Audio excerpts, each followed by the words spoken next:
Hello and welcome to Chapter 12 of our Python 3 Basics video series. In this video we're going to now be discussing this concept of global and local variables. So when people start to use functions, they can quickly get confused when it comes to global and local variables. So you might get the dreaded variable is not defined even when you can clearly see that it is defined. Now the terms global and local correspond to a variable's reach within a script or a program. A global variable is one that can be pretty much accessed anywhere, globally, right? A local variable is basically the opposite. It can only be accessed within its locale. The difference is that global variables can be accessed locally, but they can't be modified locally inherently. A local variable cannot be accessed globally inherently, but it can be obviously modified locally. Now, don't worry about committing that all to memory right now. I think it will make a lot more sense when we see it and do it. So let's go ahead and get started. So we can begin by saying something like x equals 6. Then we can define a function using def example, for now empty parameters, colon, and then we're going to say z equals 5. Now, x here is a global variable. Z is going to be local, but x is actually better thought to be local than global, but it's local to everything under it. So it's even local to this function, but you can't edit it necessarily with this function, but I'll show you guys that shortly. So define example, z equals 5, and you should be able to see that we can print z, so we'll save and run this. Now if you didn't call the function, like we didn't actually call the function, so now would be a good time to also bring up the fact that sometimes people might make a script and then run it and nothing happens, even though they've got a script here. This is because we've defined the function, but we haven't actually called the function to run. So either you would type example empty params down here, or you could also just come here and do example empty parameters and run that. So it prints 5. Now, this is where we can get into trouble. We could, after the function, print z, save and run that, but we get z is not defined. Well, the reason for this is z is local. It's local to example, so we can't actually print it out. We can't access it at all. Now, that one is a little easy for people to swallow, but here's the one that gets very confusing to people. First, let me comment this out. Cannot do this. How about define example 2, z equals 7, print z, but then we also want to print x, because we defined x up here, right? So we're going to be able to do this, so we can save and run this, and we'll run example 2, example 2, and we get 7 for z and 6 for x, because we defined x. But what if we want to do something like print x plus equals 1?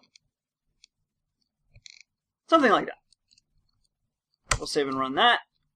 Let's see. Print. We'll do x plus equals 1, and we will do print x. So here again, x plus equals 1 is the same as x equals x plus 1. So we'll do x plus equals 1, then we'll print x. Now, we'll run example 2, and let me pull this up slightly. Run it, and we get local variable x referenced before assignment. Now this is what really gets people, because we can see that originally, even though now it's not printing x at all, when we do this and run it, example 2, we get 7 and we get 6. But as soon as we start trying to modify x, even though we were just able to a second ago print out x, and in theory in our heads reference x, we can't do it anymore because we have this problem of global and local variables. Now, what can we do about this? Well, the first thing that you might think about is you might say, well, what if we did, let's say y equals x plus 1. Something like that. And let's get rid of that print x. and then let's say print y. Because we knew we were able to reference x at least, right? So we save and run that. We'll do example 2. Whoops. We did get an error. For some reason when I typed that, there we go. Okay, so we have 7 and 7, okay? Now, you can see here that we were able to do that because we assigned it to a new variable. So, in this sense, we do have this global variable, but then we come down here and we're able to get the value of x, but as you recall just a moment ago, we weren't able to actually modify x. But here what we did was we made a new variable, and we just said that new variable is equal to x plus 1. Now, what else could we do? So this is really what's considered to be best practice. If you have teachers, or maybe your boss, maybe a CTO of the company is very anal retentive about things, this is the best practice. A lot of people think that there's no good reason to ever global a variable, but sometimes this can get kind of confusing, especially if you have a variable that you want to retain its value through the entire operation, and anytime you manipulate that variable, you want that change to occur globally. But just for the record, a lot of people don't like that. Now, what you could do is you could, say you want to eventually get this back to the x variable, you would just, at the end of the function, return y, and then you would say x equals example 2. And then you print x, save and run that, and you can see 777. Very lucky program, 777. Now, that would be, again, considered best practice. But what if you still don't want to do best practice and you still want to do global variables as you maybe intended originally? Well, we can also do that, and we'll say define example 3, empty parameters. And now what we're going to do is, up here, you see we have x, okay? And we've actually redefined x here, so I'm going to go ahead and move this function to the top, or right here. Let's move it here. So this is the first one that runs, and we're not touching this x. What we will do now is we want to use global x. Now, we can even do x plus equals 1, print x, save, and then we'll run example 3, and we get 8.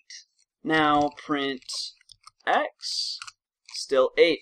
So now we're able to reference x, we can modify x, and we can obviously continue on using x throughout the entire script, because this is local to the entire script, but not global, so keep that in mind. But we did make it global here to this function, and we're allowing this function to modify x as we weren't able to do in the past. Again, I will just say a lot of people consider it not to be best practice to do this. Most people will agree that this is the this is the preferred method. So you don't want to global variables because it can cause trouble, especially in very complex script. Even though it makes programming the complex script easier, sometimes it can cause actually more problems down the road. So again, it comes down to kind of programmer's preference. Also, it comes down to whoever is your boss, whether that's you or someone else. So that concludes chapter 12 on global and local variables. In the next video, in line with is not defined, we're going to be discussing debugging. So chapter 13 will be dedicated to debugging just some of the more basic problems that you're probably going to see from time to time. Most of the time, I'll just give you a heads up, it's a typo, but you might have, indentation issues, you might have reference issues, you might define a variable or a function. I guess you might define either of those after you've actually called it, and so on. So anyway, that's what the next video is going to cover. Stay tuned for that. Thanks for watching.